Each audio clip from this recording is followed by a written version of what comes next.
If love feels different now, not weaker, just different, this video might save your relationship.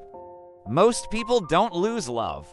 They panic when love evolves and they walk away too early. Stay with me for the next few minutes, because what you're feeling right now isn't the end of love. It's the beginning of the part that actually lasts. The biggest lie we were all taught about love is that it should always feel exciting. Butterflies, late-night texts, obsession, constant reassurance. But that phase is temporary. That's chemistry, not commitment. In the beginning, your brain floods you with a chemical called dopamine. It's the same chemical released by things like gambling, drugs, and getting likes on social media. That's why new love feels so addictive. It's designed to be. But here's the truth nobody ever prepared you for. Dopamine was never meant to last forever.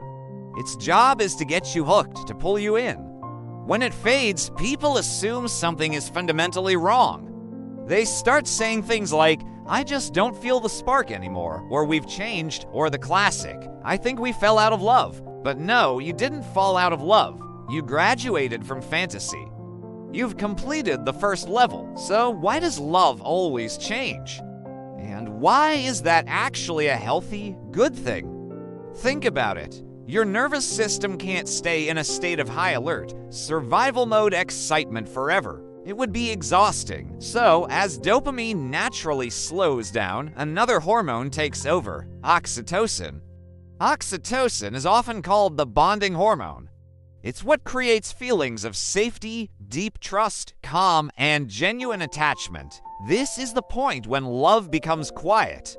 And that silence can be terrifying for people who were raised on chaos or who only know love as a dramatic, loud experience. They start to mistake peace for boredom. They see stability and think it's stagnation. They interpret calm as disinterest.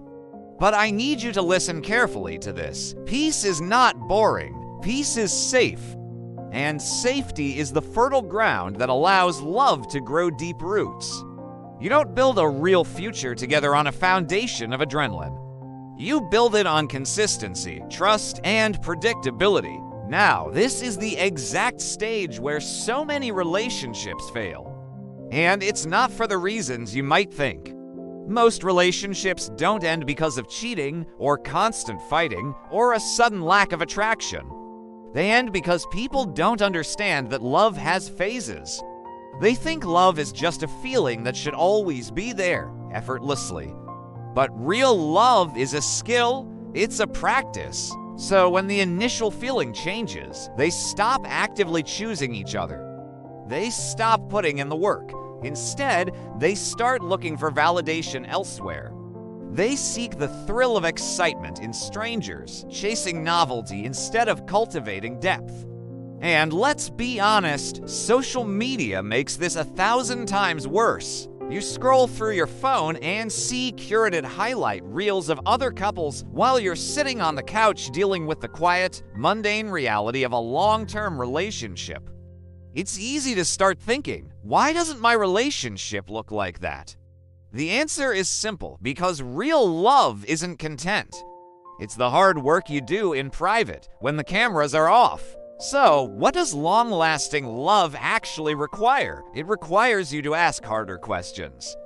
It asks, can you communicate honestly, even when it's uncomfortable? Can you stay present and committed when it's not thrilling and exciting?